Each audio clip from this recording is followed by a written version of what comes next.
Hello everyone, welcome back to our channel GPAT decision centre. जैसा कि आपको पता है जीपैट 2025 का फॉर्म फिलिंग डेट 1 अप्रैल से 21 अप्रैल के बीच में होना है। तो उस फॉर्म फिलिंग के दौरान आपको डॉक्यूमेंट कौन कौन से लगने वाले हैं, कास्ट सर्टिफिकेट की बात कर लें, फोटो इंस्ट्रक्शन या फिर आपके थंब इंप्रेशन की बात कर लें, सिग्नेचर के इंस्ट्रक्शन की बात कर लें, या फिर ऐसे क्या क्या चीजें हैं जिनको आपको ध्यान में रख करके चलना है और फॉर्म फिलिंग से पहले आपको ये चीजें जाननी चाहिए, जिससे फॉर्म फिलिंग करते दौरान आपको कोई भी गलती की गुंजाइश ना हो सके और कोई भी एरर ना कर सके। क्योंकि जीपैट का फॉर्म फिलिंग एनबीएमएस के पोर्टल पे बहुत ज्यादा टफ हो जाता है, खासकर तब जब आप गलती करते हो। क्योंकि पिछली बार जब आप फोटो वगैरह सिग्नेचर वगैरह में गलती किए थे तो उस दौरान एडिट करना और एडिट के बाद भी सक्सेस नहीं हो पा रहा था। तो ये सारी चीजें इस बार ना हो पाए, इसीलिए हम ये वीडियो बना रहे हैं।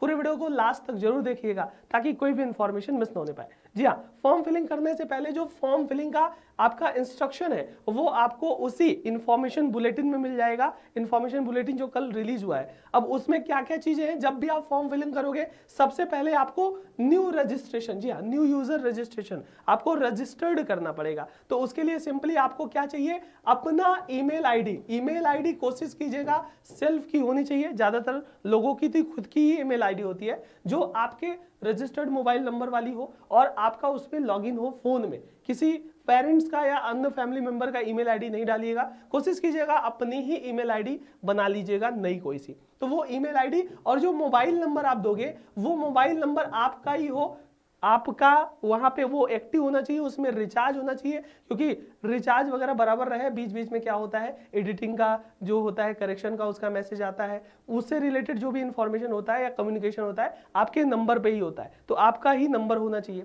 उसके लिए आपको क्या करना है, सिंपली न्यू यूजर रजिस्ट्रेशन करना है। उसके लिए गो टू एप्लीकेशन लिंक करना है, वो तो हम फॉर्म फिलिंग में बता देंगे। तो पहली बात है मोबाइल नंबर और ईमेल आईडी आपका होना चाहिए। उसके बाद जो नेम ऑफ कैंडिडेट है, बहुत से लोगों को कंफ्यूजन है कि जो नाम हम भरेंगे, अब महाराष्ट्र साइड देखा जाए तो बहुत से लोगों का नाम हाई स्कूल में कुछ और होता है, बैचलर में कुछ और होता है। तो इन्होंने क्या बोला है एनबीएमएस ने कि जो फुल नेम होगा as in B form qualification certificate या बी फॉर्म कोर्स। जी हाँ, आप जब बी फॉर्म में जो एडमिशन लिए थे और बी फॉर्म में आपके जो रिजल्ट वगैरह में सर्टिफिकेट वगैरह में जो नाम रहता है वही नाम आपको जीपैट के फॉर्म फिलिंग में डालना है। हाई स्कूल में कुछ और होगा, वो तो आपका स्टैंडर्ड होता है, लेकिन यहां पे इन्होंने बोला है नाम जो होगा वो बी फॉर्म कोर्स में जो नाम रहेगा वही वाला आपको फॉर्म फिलिंग के दौरान डाला जाएगा। और कोशिश ये भी रहे कि जो आप नाम लिखोगे वो आपके आईडी, कोई भी गवर्नमेंट आईडी प्रूफ जो होती है फोटो वाली, Aadhaar, PAN, driving licence, voter ID,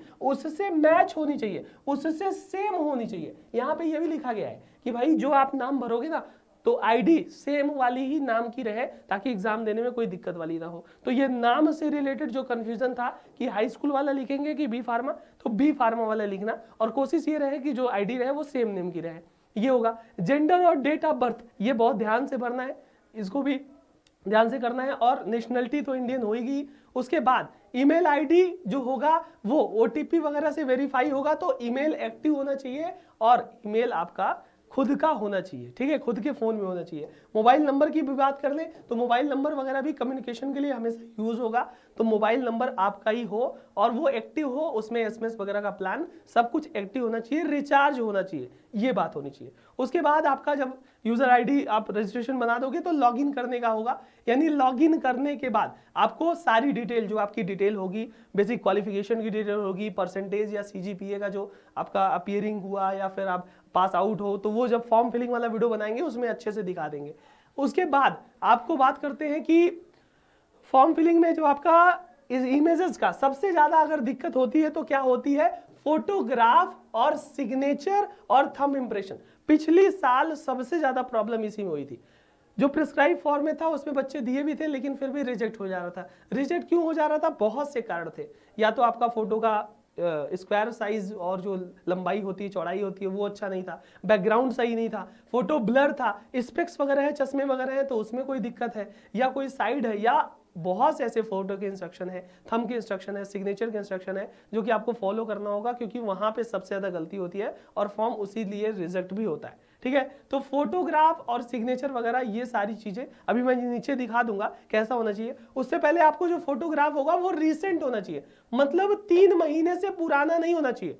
3 महीने से पुराना नहीं होना चाहिए, ध्यान रखना। रिसेंट अगर नहीं हो आपके पास तो खिंचवा लीजिए फोटो, व्हाइट बैकग्राउंड रहे और जो रेशियो अभी मैं बताऊंगा उसी रेशियो में रहेगा, 3 महीने पुराना नहीं होना चाहिए, ठीक है। तो ये आपको फोटोग्राफ वाले में ध्यान देना है। उसके बाद जो फोटोग्राफ वगैरह अपलोड करके लास्ट में आपकी टेस्ट सिटी को चूज करके आपका पेमेंट हो जाएगा, तो फॉर्म फिलिंग हो जाएगी। वो सारी चीजें हम फॉर्म फिलिंग में बता देंगे। अगर इसके हम पूरा उसके बाद एडिट विंडो वगैरह जो आएगा वो तो बताएंगे ही। Email ID, mobile number, nationality, test city, ये सारी चीजें आपका क्या हो सकता है, नॉन एडिटेबल है, ये ध्यान रखना। जब भी आप फॉर्म भरोगे तो अपना नाम ये एडिट नहीं हो सकता करेक्शन में, आपका ईमेल आईडी एडिट नहीं हो सकता, आपका मोबाइल नंबर एडिट नहीं होगा, नेशनलिटी एडिट नहीं होगी, और टेस्ट सिटी का सेंटर, टेस्ट सिटी भरते वक्त आपको ये भी पता होना चाहिए। आप सबसे पहले फॉर्म जो भी टेस्ट सिटी डालोगे, फर्स्ट कम फर्स्ट ऑब्टेन वाला रूल है। मतलब जैसे कोई टेस्ट सिटी है, उस सिटी में जैसे 100 कैंडिडेट का एग्जाम होना है, तो पहले 100 कैंडिडेट जो उस सिटी को चूज करेंगे उन्हीं का वो सिटी मिलेगी, अदरवाइज को दूसरा मिल जाएगी। तो ये भी चीज ध्यान में रख करके चलनी है। और एडिटिंग वगैरह जो इन सारी चीजों को छुड़ा करके नहीं होगी, ये भी बात हो गई। अब उसके बाद यहाँ पे फाइनल एडिट विंडो कब आएगा वो बीच बीच में हम बताते रहेंगे। समरी की अगर बात कर लें तो समरी यही है कि आपको फॉर्म फिल करने से पहले आपको रजिस्ट्रेशन करना पड़ेगा, आपको user ID, application ID, password generate करना पड़ेगा। उसके बाद आपको एसएमएस के थ्रू ईमेल आईडी और ईमेल पे आईडी पासवर्ड भेजी जाएगी। उसके बाद पूरा एप्लीकेशन फॉर्म कंप्लीट करना है, पूरा जो आपके मांगे जाएगी जो डिटेल वगैरह होगी उसको कंप्लीट करना है। फोटोग्राफ, सिग्नेचर, थंब इंप्रेशन और डॉक्यूमेंट जो मांगेगा वो अपलोड करना होगा। डॉक्यूमेंट में एससी एसटी का डॉक्यूमेंट, ओबीसी एनसीएल का डॉक्यूमेंट, पीडब्ल्यूबीटी का डॉक्यूमेंट का फॉर्मेट क्या होगा वो भी नीचे इसी में दिया हुआ है, मैं अभी बता दूंगा। उसके बाद टेस्ट सिटी आपको चूज करनी होगी और डिक्लेरेशन वगैरह करके सबमिट कर देनी होगी। सबमिट करने के बाद एप्लीकेशन स्टेटस पे आपको यस आएगा तो सक्सेसफुल है, अगर एफ आएगा तो फेल्ड है, ये उस टाइम हम दिखा देंगे, ठीक है। उससे पहले आपको ये चीज ध्यान रखनी है क्या, कि आपका जो फॉर्मेट होगा, देखिए जनरल के लिए तो कोई ऐसा फॉर्मेट नहीं होता, लेकिन ओबीसी एनसीएल हो, एससी एसटी हो तो उसके लिए एक इन्होंने नीचे ही फॉर्मेट दिया है। इसका फॉर्मेट का लिंक और पूरे इंफॉर्मेशन बुलेटिन का लिंक मैं नीचे डाल दूंगा, उसको देख लीजिएगा। कास्ट सर्टिफिकेट के फॉर्मेट से पहले आपको इमेज अपलोड इंस्ट्रक्शन भी दिखा दे। देखिए इमेज अपलोड का इंस्ट्रक्शन क्या होना चाहिए, जो फोटोग्राफ हो उसका हाइट विथ, हाइट देख लीजिए 45 mm, विथ की बात कर लें 35 mm होनी चाहिए। Height of the head should be measure 70 to 80% of the height of the photograph. Head जो होगा 70 से 80% हेड होगा, उसके बाद आपका जो गला होगा और जो कंधा होगा वो सारी चीजें होनी चाहिए फोटोग्राफ में। अब फोटोग्राफ का यहाँ पे इन्होंने फॉर्मेट भी दिया है ना, और व्हाइट बैकग्राउंड में होना चाहिए। ध्यान देना कि आपको क्या होना चाहिए, व्हाइट बैकग्राउंड में इसका फोटो होना चाहिए, फॉर्मल अटायर में हो, बहुत ज्यादा कैजुअल अटायर में ना हो, और फोटो एकदम सही होनी चाहिए, कोई ब्लर और कोई भी ऐसी चीज, कान वगैरह दिखना चाहिए, आंख वगैरह का सारा चीज जो है वो चीज पूरी अच्छी तरीके से रहनी चाहिए। थोड़ा अगर फॉर्मेट दिखाएंगे तो यहाँ पे फोटो से रिलेटेड सारे इंस्ट्रक्शन है। अब जब अपलोड करोगे ना तो यहाँ पे कुछ फॉर्मेट की बात की गई है। सिग्नेचर भी आपका पूरा व्हाइट बैकग्राउंड पे रहना चाहिए और उसको स्कैन करके आपको अपलोड करना होगा। सिग्नेचर के बाद थंब इंप्रेशन भी आपका व्हाइट ब्लू ब्लैक पेन से सिग्नेचर हुआ, और आपका जो थंब होगा वो थंब भी आपका ये देखो बॉक्स के अंदर ही होना चाहिए, बहुत ज्यादा बाहर नहीं होनी चाहिए। उसके लिए क्या विथ है, क्या चीज है, वो यहाँ से आप क्लियर कर सकते हो जब बनवाओगे या जब बनाओगे, ठीक है। चलो उसके बाद अगर हम इंस्ट्रक्शन की बात कर लें, जैसे फोटो इंस्ट्रक्शन की बात हुई। अब जैसे इस फोटो में क्या है, ये सर कटा हुआ है, बाल कटा हुआ है, ठीक है, तो ऐसा नहीं चाहिए। फोटो ऐसी होनी चाहिए जिसमें आपका 70 to 80% आपका हेड रहे, उसके बाद आपका गला वगैरह और जो अटायर है, जो आपका कंधा वगैरह है वो रहनी चाहिए। अगर आपका फोटो थोड़ा सा साइड वाले में है तो ये भी रिजेक्ट कर दिया जाएगा, ऐसा ही फोटो चलेगा। फोटो ब्लैक एंड व्हाइट है तो वो भी नहीं चलेगा। सिंपल आपका जो कपड़ा रहेगा, नॉर्मल जो आपकी शकल रहेगी, उसके बाद कान भी दिखना चाहिए और बाल वगैरह सब दिखने चाहिए, वो व्हाइट बैकग्राउंड होना चाहिए, ये चीज ध्यान रखना है। फोटो थोड़ा सा अगर धुंधली है, काली है तो वो भी नहीं चलेगा, ऐसा चाहिए।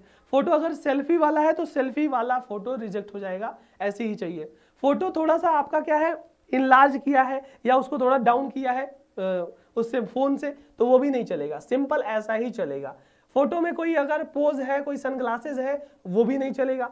अगर आप स्पेक्स लगाते हो, सनग्लास लगाते हो, ठीक है, तो फोटो खिंचाते वक्त ऐसा वहां पे ग्लेयर नहीं होना चाहिए, वहां पे ऐसा धुंधला नहीं होना चाहिए। सिंपल आपका जो आंखें वगैरह अच्छे से दिखनी चाहिए। अगर आप फोटो खिंचा रहे हो तो चश्मा ऐसे नीचे साइड नहीं करना है, ऐसे सिंपल कैमरे में फेस रहे, सामने दिखता रहे।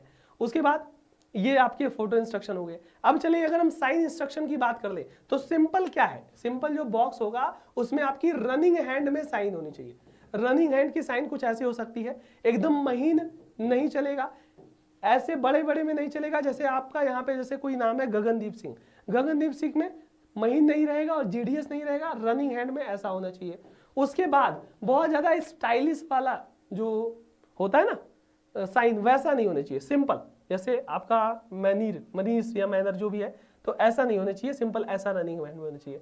फुल लेटर में नहीं होना चाहिए रनिंग हैंड में, और जो आप साइन करते हो वैसा होना चाहिए, कैपिटल लेटर में नहीं होना चाहिए। ठीक है, आप बहुत छोटा सा कर दे रहे हो बड़े से पेज में, वो भी नहीं चलेगा, जो आपका पेज है, जो आपका बॉक्स है उसमें रहना चाहिए। कोई आपका पीछे व्हाइट बैकग्राउंड वाला होना चाहिए, कोई धारी धारी नहीं रहना चाहिए, प्लेन रहना चाहिए, कोई लिखा हुआ नहीं रहना चाहिए या निशान नहीं रहना चाहिए। ठीक है, सिग्नेचर के नीचे थंब आ जाता है कितने लोग का, वैसा नहीं होना चाहिए, इस प्रकार से होना चाहिए। आप फोटो खींचते हो तो थोड़ा थोड़ा ब्लैक ब्लैक आ जाता है ना, तो वैसा नहीं होना चाहिए, स्कैन्ड वाला होना चाहिए। अगर आप फोटो खींच लेते हो तो किसी ऐप वगैरह से उसको क्या कर सकते हो, बना सकते हो। ठीक है, वैसा होना चाहिए।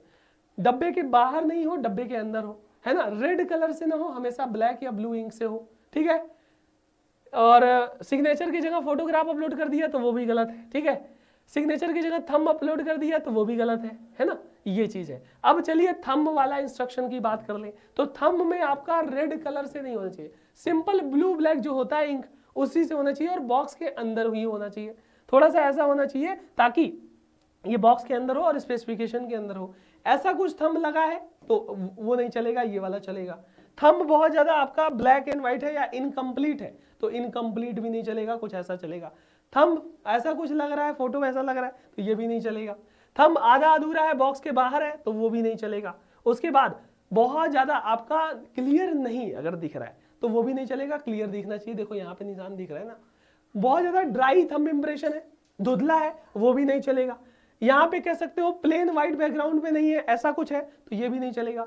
बहुत ज्यादा डार्क है, इंक आपने बहुत ज्यादा ले ली तो वहां पे आपका थंब इंप्रेशन पता ही नहीं चलेगा, तो वैसा भी ना हो, ऐसा होना चाहिए। बहुत ज्यादा छोटा नहीं होना चाहिए, जो बॉक्स है उसके हिसाब से रहना चाहिए। तो ये थंब इंप्रेशन के गाइडलाइन है। अब चलो थंब इंप्रेशन, फोटो सिग्नेचर, यहाँ पे सबसे बड़ी गलती होती है, सबसे ज्यादा गलती होती है, इसको ध्यान में रखना, यहाँ पे कोई गलती आप मत करना। उसके बाद फॉर्मेट की बात कर लें तो जो SC ST है उनको जो कास्ट सर्टिफिकेट बनाना है, रिसेंट का फॉर्मेट का आपको चाहिए, और कास्ट सर्टिफिकेट का जो फॉर्मेट होगा ये SC ST वालों के लिए, शेड्यूल कास्ट वालों के लिए ये फॉर्मेट है, और OBC NCL के लिए भी फॉर्मेट है। ठीक है, ये सारा फॉर्मेट उसी में मिल जाएगा, निकलवा लेना, और आप जहां पे तहसील वगैरह पे जा करके बना सकते हो। OBC other backward class, OBC NCL वालों के लिए ये फॉर्मेट है, आपका नाम वगैरह सारी चीज रहेगी, और वो बनाते हैं जो तहसील वगैरह पे आप जाओगे, साइबर वगैरह पे, तो बन जाता है। ठीक है, नॉन क्रीमी लेवल यानी क्रीमी लेयर से बिलोंग नहीं करते, ये इसमें रहेगा स्पेसिफाई, ये वाला फॉर्मेट आपको रहना चाहिए। अगर आप क्या हो EWS इकोनॉमिक वीकर सेक्शन, तो उनके लिए भी एक फॉर्मेट है, और उनके लिए रिसेंट वाला होना चाहिए। ठीक है, सब रिसेंट का हो, मतलब आपकी रिसेंट की हो। हाँ, बहुत से लोग पूछते थे कि स्टेट गवर्नमेंट हो सेंट्रल गवर्नमेंट हो, देखो अथॉरिटी रहती है, कोई भी आपका गैजेटेड ऑफिसर के द्वारा ही होता है तो चल जाएगा। सेंट्रल है तो अच्छी बात है, स्टेट है तो भी अच्छी बात है, कोई दिक्कत वाली बात नहीं होगी।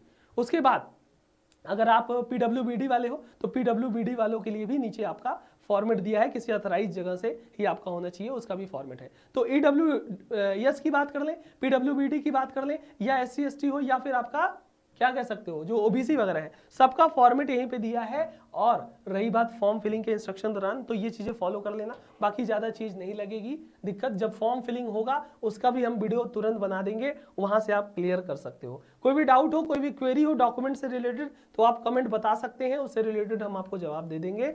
फॉर्म फिलिंग के वीडियो में मिलेंगे, पढ़ाई करते रहिए। Thank you so much, have a good day, all the very best.